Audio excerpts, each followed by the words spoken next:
Have you ever just stopped and thought about how much information just washes over you every single day? Oh, absolutely. It's like standing under a waterfall, isn't it? How do you even begin to sift through all that noise? Yeah, how do you find what's actually, essential? Right. What helps you connect the dots? It's a massive challenge. We're just swimming in data and pulling out those really crucial bits, the real aha moments, without getting lost. It's getting tougher. Totally. Which is why, sifting through it for you is what we try to do here. Hmm. And that's really the mission here on the deep dive. We're not just giving you a summary. No. We aim to tailor an exploration, pulling out the really key insights, maybe some surprising facts from our sources to help you get informed quickly and hopefully compellingly. And today, we're diving deep into just one source, but it's a heavyweight, The Economist. Specifically, the August 16th, 2025 issue. A single issue, but packed, right? Oh yeah, the gold mine. We'll be navigating, well, everything from the really intricate dance of global politics, the cutting edge of AI, to, these enduring mysteries of ancient cities, and even the super critical role of certain minerals in our green future. And you start to see how things that seem totally separate are actually deeply connected. Exactly. So let's get into it. Let's unpack this complex global power dynamic first. Key diplomatic moves, the economic drivers behind them. Okay, where do we start? Well, The Economist points to something big on the horizon, that scheduled Trump-Putin summit in Alaska, August 15th, 2025. Right, and Ukraine is front and center there. It is. But the core of it is this proposed peace plan. And it's controversial. It involves Ukraine potentially ceding significant territory. We're talking Crimea, Donbas, Zaporizhia, Kherson to Russia. Precisely. And the reaction, as you'd expect, is really varied. This isn't just a minor negotiation then, is it? It could fundamentally redraw the map, politically speaking. Absolutely. U.S. intelligence, European allies, they're expressing deep concern. They see it as, potentially undermining Ukrainian independence completely. Well, Russia presumably sees it differently. They frame it as a concession, maybe a necessary one from their perspective. But the analysis in The Economist really captures this feeling that it might be a bad peace on the enemy's terms. A direct challenge, then, to current U.S. foreign policy. A huge challenge. And look, that challenge isn't just about Russia. The U.S.-China dynamic is another really key area. Constant flux.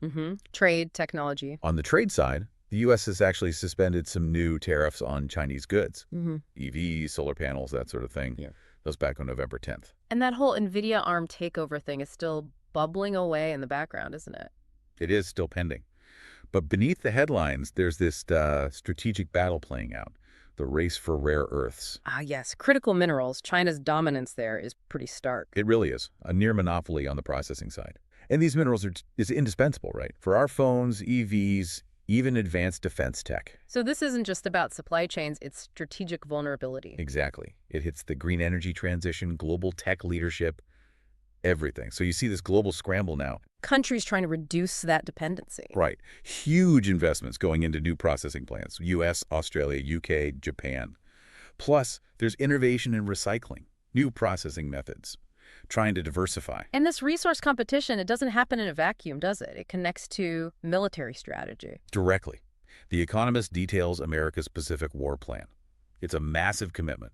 125,000 troops, 118,000 airmen, 100,000 sailors deployed. Wow. Plus big investments in long-range missiles, hypersonics. Yeah. And you see the friction points, right? Like these escalating disputes in the South China Sea. That incident with the Chinese Coast Guard blocking a Philippine vessel? Yeah, that's a recent example. So the takeaway really is you can't separate these things. Rare earths influence geopolitics in the Pacific, which impacts supply chains, security, our energy future. It's all interconnected. It really is. And technology, especially AI, seems to be the engine driving so much of this change, particularly in business. Oh, absolutely. And one of the most, mind-bending concepts the article explores is this idea of the one-person unicorn. Okay, unpack that. A single person doing the work of a whole company. Kind of, yeah, empowered by AI. Imagine one individual basically running the show. Development, sales, marketing, admin, the works. That sounds almost like, science fiction. Is there a real example? The Economist mentions Miss Gwilliam. Her AI software apparently creates products from scratch, handles all those functions. It's wild. So the implication is that AI isn't just about automation, it's reshaping creativity itself. It's reshaping the creative economy, exactly, Yeah. making it possible for individuals to operate at a scale that was, unthinkable before. Huge efficiency gains. And speaking of AI power, Oracle NetSuite gets a mention. They're positioning themselves pretty boldly. They are. Hashtag One AI Cloud ERP. And their whole philosophy is interesting. The best AI comes from the best data. Less artificial, more intelligence. I like that. hmm And the key to their claim, the more intelligence bit, is that they already have, over 42,000 businesses using their system? Right, connecting all that real-time data, ERP, financial, CRM, e-commerce. So the argument is, if your data is fresher, more unified, your AI just gets smarter, more actionable. It makes sense. Integrated systems feeding smarter AI. And it's not just huge corporations benefiting from digital transformation. Think about digital public infrastructure, DPI. Ah, yes. Seeing that pop up in several countries now, South Africa, Nigeria, Brazil. Exactly. It's fundamentally changing how governments serve citizens, verifying identity, making payments, accessing services, all streamlined. It sounds incredibly practical, impacting millions daily. Totally. Take Brazil's Pix payment system. Over 150 million people use it. Think about the financial inclusion that enables real aha moments for ordinary people. And technology isn't just on the ground, it's in the air, too. Drones, they're getting serious. Yeah, far beyond hobbyist toys now. Sophisticated surveillance, delivery, Yeah. carrying surprisingly heavy loads too. But it's the AI integration that's the game changer, right? Facial recognition, speech recognition. Definitely. The article mentions Farsight, a UK firm using these advanced drones right now for asset protection, surveillance. It's not future stuff, it's happening. Okay, let's shift gears a bit, maybe to something more sobering. The environment. Right. The Economist lays out a pretty stark picture concerning climate tipping points. These are points of no return, essentially, where changes become irreversible. That's the concept. And it's not just theory anymore. We're seeing observed trends, thresholds being crossed. Give us some examples mentioned. Well, the Amazon rainforest potentially flipping into a savanna state, the melting of massive glaciers, Greenland, West Antarctica, the Himalayas. That's terrifying. It is. Then you have thawing permafrost up in Siberia releasing greenhouse gases, and the slowdown of that crucial Atlantic Ocean current, the AMOC. Right, the one that regulates Europe's climate. A slowdown could have dramatic consequences there. Huge consequences. And speaking of the Arctic, there's this really strange phenomenon the article calls fires that freeze. Fires that freeze? How does that even work? It sounds completely contradictory, I know. These are actual winter fires happening in places like Siberia, Alaska, Canada. In winter? They're fueled by an increase in dry biomass. And that increase comes from the permafrost thawing out. Wow. So a direct but totally unexpected consequence of warming. Exactly. The analysis even calls it a, quote, good thing from a bad phenomenon for observers, which just highlights how weird and complex these climate feedback loops can be. It really is a paradox. Shifting focus a bit, but still on the environment, the pythons in Florida. Ah, yes, the Everglades invasion. A constant battle. The article mentions the ongoing hunting efforts. Trying to control this invasive species to protect native wildlife. What's the scale of that? They catch something like 60 to 100 pythons a year. It's a huge effort, vital for the ecosystem. And interestingly, they're actually using the pythons. Skins, meat. Yeah, turning a pretty serious ecological problem into, well, a kind of resource. It's quite resourceful, actually.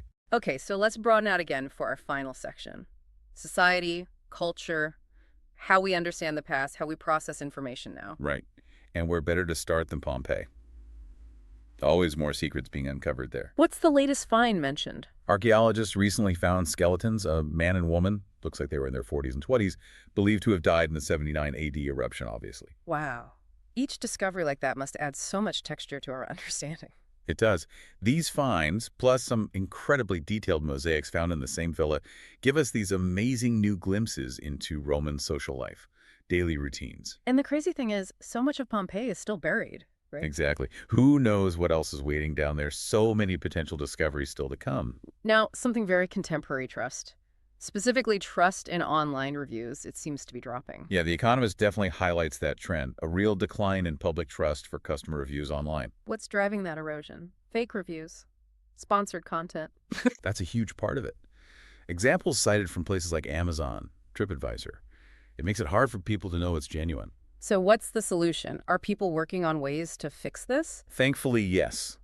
The idea is developing new methods to actually rate the reviews themselves, try to restore some credibility so consumers can, make properly informed choices again. That seems crucial in the digital age.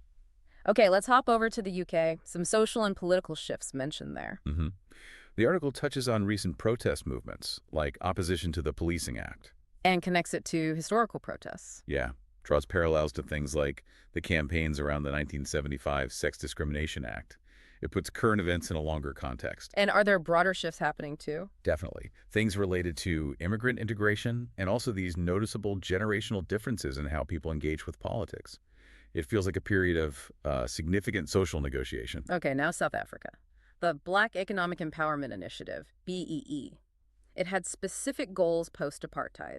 Right? The core aim was redistributing wealth, tackling those historical economic injustices. But the results have been, well, complex. How so? Mixed results. Pretty mixed, yeah. Yeah. All is meant to boost Black-owned businesses and promote equity. There's criticism that it's actually led to more inequality within the Black community itself. Interesting. So it's still being debated and adjusted. Very much so. Mr. Ramaphosa's focus on radical economic transformation shows it's an ongoing and often contentious process of figuring out what works best. Finally, let's touch on the economy of art. Not something we always think about in purely economic terms. But it has a significant impact. The article shares some pretty intriguing facts. Like what? Well, a single painting being valued at, wait for it, 630,000, Mm-hmm. things like that. And now, experts are using data analytics, quite sophisticated stuff, to try and predict changes in art values. So art as a serious asset class driven by data. Increasingly so. It just underscores the economic weight of the art market, its role in creating and holding wealth, often kind of behind the scenes. Wow. Okay, that was quite the journey through just one issue of The Economist. It really was. We've covered so much ground. Global power plays, AI transforming business, those critical climate tipping points, cultural shifts, unearthed history. And seeing how they all connect, right? Yeah. Understanding these deeper, nuanced stories, going beyond just the headlines to get the why and the so what. That feels more important than ever, doesn't it, for navigating this incredibly complex world we're in. Absolutely essential. So here's something maybe to chew on as you go about your day. Think about this tension. We are leaning more and more on data, demanding AI use it to give us intelligence, make things efficient. Yet, at the exact same time, our trust in things like online reviews, which are essentially huge pools of user data, is plummeting. That's a fascinating paradox. It is, isn't it? Yeah. This craving for data-driven smarts coupled with this deep struggle over data authenticity. What does that tension really mean for how we're going to consume information, how we're going to trust information moving forward?